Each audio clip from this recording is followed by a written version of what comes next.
Friends ನಮಸ್ಕಾರ. ನೀವು ನೋಡ್ತಾ ಇದ್ದೀರಾ ಇನ್ಫಾರ್ಮರ್ ಹುಡುಗ ಚಾನಲ್. ಇವತ್ತು ನಾನು ನಿಮಗೆ ಏನು ತಿಳ್ಸಕ್ಕೆ ಬಂದಿದೆ ಅಂದರೆ ಆರ್ ಬಿ ಐನಿಂದ ಯು ಪಿ ಐಗೆ ಒಂದು ಹೊಸ ರೂಲ್ಸ್ ಬಂದಿದೆ. ಅದೇನು ನಿಮಗೆ ಅದು ಅನ್ವಯಿಸುತ್ತಾ ಇಲ್ವಾ ಅನ್ನೋದ್ರ ಬಗ್ಗೆ ಈ ವಿಡಿಯೋ ಮುಖಾಂತರ ತಿಳಿಸ್ತೀನಿ ಫ್ರೆಂಡ್ಸ್. ಅದಕ್ಕೂ ಮುಂಚೆ ನೀವಿನ್ನೂ ನನ್ನ ಚಾನಲ್ಗೆ ಸಬ್ಸ್ಕ್ರೈಬ್ ಆಗಿಲ್ಲ ಅಂದರೆ ಪ್ಲೀಸ್ ಸಬ್ಸ್ಕ್ರೈಬ್ ಮಾಡಿ ಫ್ರೆಂಡ್ಸ್. ಹಾಗೆ ಕೊನೆಯ ತನಕ ವಿಡಿಯೋ ನೋಡಿ. ನಿಮ್ಗೆ ಇಷ್ಟ ಆದರೆ ಲೈಕ್ ಮಾಡಿ ಫ್ರೆಂಡ್ಸ್. ಏನು ಅನಿಸಿಕೆ ನಿಮ್ಮದು ಈ ರೂಲ್ಸ್ ಬಗ್ಗೆ ನೀವು ಕಮೆಂಟ್ ಬಾಕ್ಸ್ನಲ್ಲಿ ಕಮೆಂಟ್ ಮಾಡ್ಬೋದು ಫ್ರೆಂಡ್ಸ್.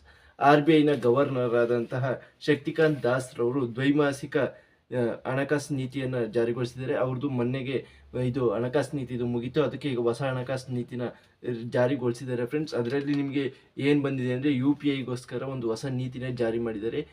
ಈಗ ಇಲ್ಲಿ ತನಕ ಏನಿತ್ತು ಅಂದರೆ ಯು ಪಿ ಐನಲ್ಲಿ 1 ಲಕ್ಷದವರೆಗೆ ಮಾತ್ರ ನೀವು ಟ್ರಾನ್ಸಾಕ್ಷನ್ ಮಾಡ್ಬೋದಿತ್ತು. ಅದ್ರ ಮೇಲೆ ಮಾಡಿದರೆ ನಿಮಗೆ ಟ್ಯಾಕ್ಸ್ನ ಹಾಕ್ತಿದ್ರು. ಹಾಗೆ ಅದ್ರ ಮೇಲೆ ಮಾಡೋಕ್ಕೂ ಸಹ ಒಂದಷ್ಟು ನಿಬಂಧನೆಗಳಿದ್ವು. ಆದರೆ ಈಗ ಅದನ್ನು ಹೊಸದಾಗಿ ರೂಲ್ಸ್ನ ಚೇಂಜ್ ಮಾಡಿದ್ದಾರೆ. ಇದನ್ನು 5 ಲಕ್ಷದವರೆಗೂ ಮಿತಿಯನ್ನು ಹೆಚ್ಚಿದಾಗಿ ಮಾಡಿದ್ದಾರೆ. ನೀವು 5 ಲಕ್ಷದವರೆಗೂ ನೀವು ಎಷ್ಟಾದ್ರೂ ದುಡ್ಡು ಅಮೌಂಟ್ನ ನೀವು ಟ್ರಾನ್ಸಾಕ್ಷನ್ ಮಾಡ್ಬೋದು. ನಿಮಗೆ ಯಾವುದೇ ರೀತಿ ಮಿತಿ ಇರೋದಿಲ್ಲ, ಹಾಗೆ ಟ್ಯಾಕ್ಸು ಕೂಡ ಇರೋದಿಲ್ಲ ಅಂತೇಳಿ ಹೇಳಿದ್ದಾರೆ. ಇದು ಜನಸಾಮಾನ್ಯರಿಗೆ ಒಂದು ಒಳ್ಳೆಯ ಸುದ್ದಿ ಅಂತ ಹೇಳ್ಬೋದು. ಇತ್ತೀಚಿನ ದಿನಗಳಲ್ಲಿ 1 ಲಕ್ಷ ಅನ್ನೋದು ಎಲ್ಲ ಸಾಮಾನ್ಯ ವರ್ಗದ ಜನರಲ್ಲೂ ಇರುತ್ತೆ. ಅದನ್ನು 2 ಲಕ್ಷದವರೆಗೂ ದುಡಿತಾರೆ.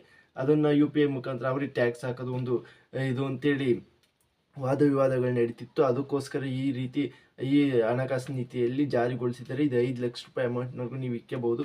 5 ಲಕ್ಷದವರೆಗೂ ನಿಮಗೆ ಯಾವುದೇ ರೀತಿ ಟ್ಯಾಕ್ಸ್ ಇರಲ್ಲ ಯು ಪಿ ಐ ಮುಖಾಂತರ ಟ್ರಾನ್ಸಾಕ್ಷನ್ ಮಾಡೋದಕ್ಕೆ ಫ್ರೆಂಡ್ಸ್. ಅದಕ್ಕೋಸ್ಕರ ಈ ರೀತಿ ಒಂದು ಒಳ್ಳೆ ಜಾರಿ ಮಾಡಿದ್ದಾರೆ. ಅದಕ್ಕೋಸ್ಕರ ನಿಮ್ಗೆ ಈ ವಿಡಿಯೋ ಇಷ್ಟ ಇದ್ದರೆ ನನ್ನ ಚಾನಲ್ಗೆ ಲೈಕ್ ಮಾಡಿ ಫ್ರೆಂಡ್ಸ್, ಸಬ್ಸ್ಕ್ರೈಬ್ ಮಾಡಿ ಫ್ರೆಂಡ್ಸ್. ಕೊನೆ ತನಕ ವಿಡಿಯೋ ನೋಡಿ. ಅದಕ್ಕೆ ಧನ್ಯವಾದಗಳು friends. Thank you for watching.